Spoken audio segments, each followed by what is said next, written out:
नमस्कार दोस्तों, कोर्स नट के यूट्यूब चैनल में आपका बहुत बहुत स्वागत है। आज हम करने वाले हैं practice mock test political science, जो कि टीजीटी और पीजीटी के लिए है। मैंने कुछ ऐसे क्वेश्चन तैयार किए हैं जो एग्ज़ाम में आ सकते हैं या आने की संभावना है, और जो मैंने प्रीवियस क्लासेस में जो मैंने आपको क्लास करवाई थी उसके बेस पर है।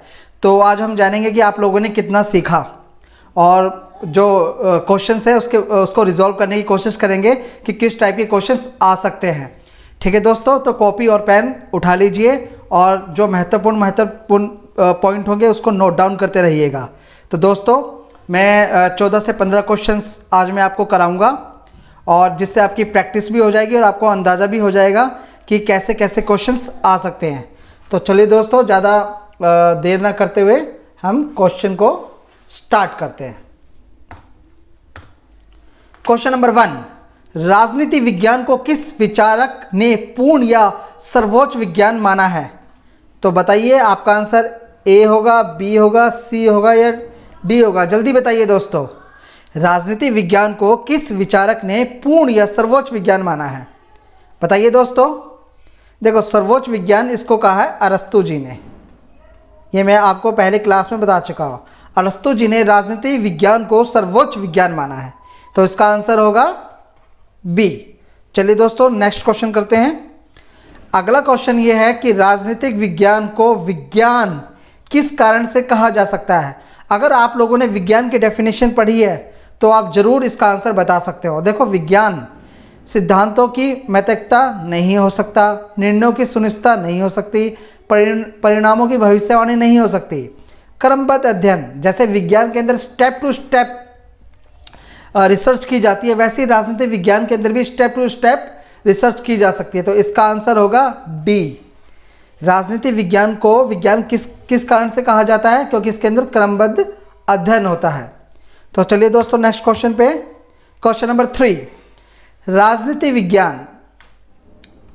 विज्ञान राज्य से आरंभ होता है एवं राज्य पर समाप्त होता है, यह परिभाषा किसने दी? देखो दोस्तों, मैं पिछली क्लास में मैंने आपको बताया था, तो जल्दी से कमेंट बॉक्स में अपने आंसर को टाइप कीजिए। देखियो, राजनीति विज्ञान राज्य से आरंभ होता है, यानी शुरुआत होती है और एंड होता है। ये बात गार्नर जी ने कही थी। किसने कही थी? गार्नर जी ने कही थी। ये इस बात को ध्यान रखिए। तो इसका आंसर होगा ए। बर्क ने नहीं कहा था, सिले ने भी नहीं कहा, लेखक द्वारा भी नहीं कहा गया, ये गार्नर ने कहा था। ठीक है दोस्तों, चलते हैं अगले क्वेश्चन पे। अगला जो प्रश्न है, राजनीतिक दर्शन के पिता किन्हें माना गया है? बताइए दोस्तों, राजनीतिक दर्शन के पिता किन्हें माना गया है? अपने आंसर कमेंट बॉक्स में जरूर टाइप कीजिएगा जी। राजनीतिक दर्शन के जो पिता हैं उन्हें प्लेटो को माना गया है, क्योंकि प्लेटो क्या थे? मैं आपको ऑलरेडी बता चुका हूँ, प्लेटो बहुत बड़े दार्शनिक थे। क्या थे? दार्शनिक थे। तो राजनीतिक दर्शन के पिता को किसको माना जाता है? प्लेटो को माना जाता है। नेक्स्ट क्वेश्चन बड़ा important, the Republic, the statement और द लॉज के लेखक कौन थे? ये भी प्लेटो ही जी थे। तो साथ में ये क्वेश्चन भी आप कर लीजिए, आने की संभावना है। द रिपब्लिक बुक किसने लिखी? प्लेटो ने लिखी। और द स्टेटमेंट और द लॉज के लेखक कौन है? ये भी प्लेटो ही हैं। तो नोट डाउन कीजिएगा दोस्तों। अगला प्रश्न करते हैं। राजनीति में पॉलिश शब्द का सर्वप्रथम प्रयोग किसने किया? राजनीति में पॉलिश शब्द, अब मैंने आपको बताया ना, राजनीति है जो राज्य शब्द है या राजनीति शब्द है वो पॉलिश शब्द से बना है। तो इस शब्द का प्रयोग सबसे पहले किसने किया था? अरस्तु ने किया था। और पॉलिश का मतलब क्या होता, इन्होंने क्या बताया था? नगर राज्य। इन्होंने कहा था पॉलिश का मतलब नगर राज्य होता है। तो सबसे पहले इनका प्रथम अरस्तु ने किया था। चलिए नेक्स्ट क्वेश्चन पे। राजनीतिक विज्ञान को दर्शन शास्त्र के से पृथक किसने किया? यानी किसने कहा कि राजनीतिक विज्ञान और दर्शन शास्त्र दोनों अलग अलग चीज़ है? तो वो भी अरस्तु ने ही कहा, क्योंकि अरस्तु ने क्या कहा था कि राजनीतिक विज्ञान सर्वोच्च विज्ञान है, और दर्शन शास्त्र को इससे अलग किया अरस्तु ने। जबकि दर्शन शास्त्र और राजनीतिक विज्ञान को कंबाइन कौन मानते थे? वो मानते थे प्लेटो जी मानते थे। ठीक है दोस्तों, चलिए नेक्स्ट क्वेश्चन पे। अगला क्वेश्चन है, राजनीतिक विज्ञान को सर्वोच्च विज्ञान यानी मास्टर साइंस किसने कहा? तो अरस्तु ने कहा। ये ऑलरेडी मैं आपको बता चुका हूँ। ठीक है दोस्तों, नोट डाउन करते रहिएगा। अगला जो प्रश्न है, आधुनिक राजनीति विज्ञान का जनक कौन है? बड़ा इंपॉर्टेंट क्वेश्चन है, ये इंपॉर्टेंट क्वेश्चन है। आधुनिक राजनीति विज्ञान के जनक कौन है? तो आधुनिक विज्ञान के राजनीति की जगह है मैकियावेली। कौन है? मैकियावेली। ये बहुत बड़े थिंकर है जिन्होंने राजनीति के बारे में अपने विचार प्रकट किए हैं। जब आगे हम अगली क्लासेस करेंगे तो जितने भी थिंकर्स है, जितने भी फिलोसफर या जितने भी दार्शनिक हैं, सबके बारे में जानना था। जैसे हमने प्रीवियस क्लास में हॉब्स के बारे में जाना, अरस्तु के बारे में जाना कि वो उनके संप्रभुता के कैसे विचार थे, हमने जाना था ना। तो ऐसे आने वाले क्लासेस में मैकियावेली के बारे में भी जानेंगे कि इन्होंने अलग अलग चीज़ों के बारे में अपनी राय क्या क्या रखी है। तो आधुनिक राजनीति विज्ञान के जनक कौन है? मैकियावेली। अगला प्रश्न, प्रथम आधुनिक राजनीतिक विचारक कौन है? प्रथम आधुनिक राजनीतिक विचारक, अभी हमने जो पिछला क्वेश्चन किया वो तो आधुनिक राजनीति के विचारक कौन थे, लेकिन प्रथम कौन थे? वो थे टॉमस हॉब्स। कौन थे? Thomas Hobbes. ठीक है, नोट डाउन कीजिएगा दोस्तों। देखो दोनों के क्वेश्चन में फर्क है। आधुनिक राजनीति के विचारक थे वो तो मैकियावेली थे, और जो प्रथम थे वो हॉब्स थे। इस बात को ध्यान में रखिएगा। दोनों क्वेश्चन सेम जैसे लेकिन थोड़ा सा अंतर है। अगला प्रश्न, राजनीति का संबंध समाज के मूल्यों के आधिकारिक आवंटन से है, यह कथन किसका था? यानी राजनीति का जो संबंध है वो समाज के मूल्यों से है। आवंटन मतलब समाज में जो समाज के जो मूल्यों के अधिकार हैं या जो उसकी पावर, उसके पृथक्करण से, उसके आवंटन से, ये कथन किसका है? यह है डेविड ईस्टन का। यानी डेविड ईस्टन ने बताया था कि राजनीति का संबंध सामाजिक मूल्यों के आधारित आवंटन से, यानी कि जो समाज में जो पावर्स डिस्ट्रीब्यूशन होते हैं ना, उसका संबंध राजनीति से है। ये बात कही थी डेविड ईस्टन ने। नेक्स्ट क्वेश्चन है, व्यवहारवाद के बौद्धिक पिता कौन है? इंपॉर्टेंट क्वेश्चन है।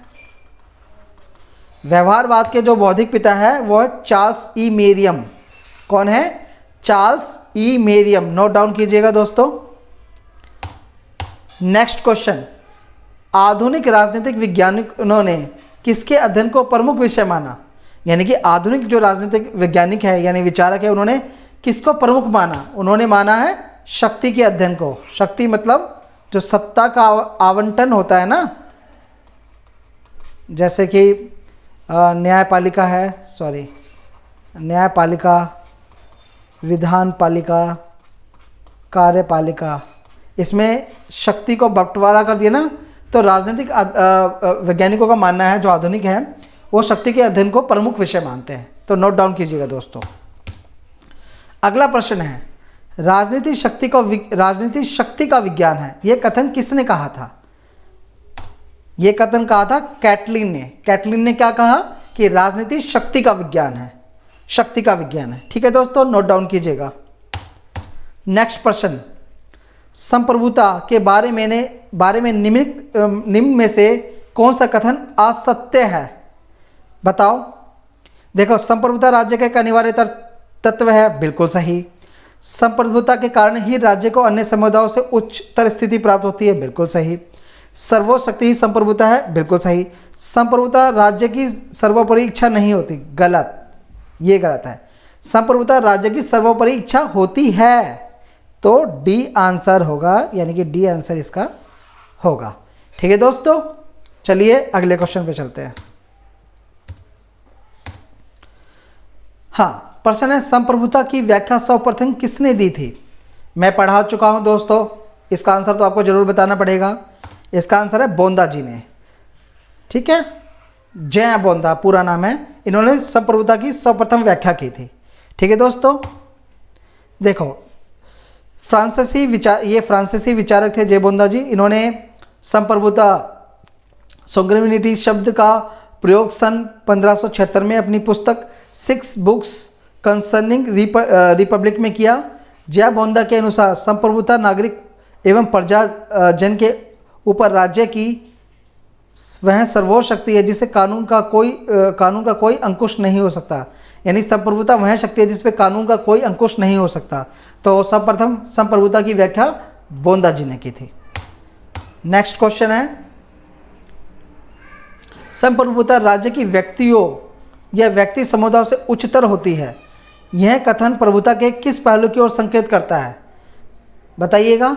संप्रभुता राज्यों में व्यक्तियों या व्यक्ति समुदायों से उच्चतर होती है, यह कथन प्रभुता किस पहलू की ओर संकेत करता है? बताइए। आंतरिक संप्रभुता, बाह्य संप्रभुता, राजनीतिक संप्रभुता या कानूनी संप्रभुता? बताइए। इसका आंसर होगा ए, आंतरिक संप्रभुता। मैंने पिछली क्लास में भी आपको बताया था ना, संप्रभुता दो प्रकार के होते हैं, आंतरिक और बाह्य। तो जब राज्य के अंदर जो संप्रभुता होगी, जो व्यक्ति से उच्चतर होगा, तो वो आंतरिक होगी। ठीक है दोस्तों, तो इसका आंसर होगा ए। ठीक है दोस्तों, आज हमने 13 से 14 क्वेश्चंस मॉक टेस्ट किया है टीजीटी और पीजीटी के।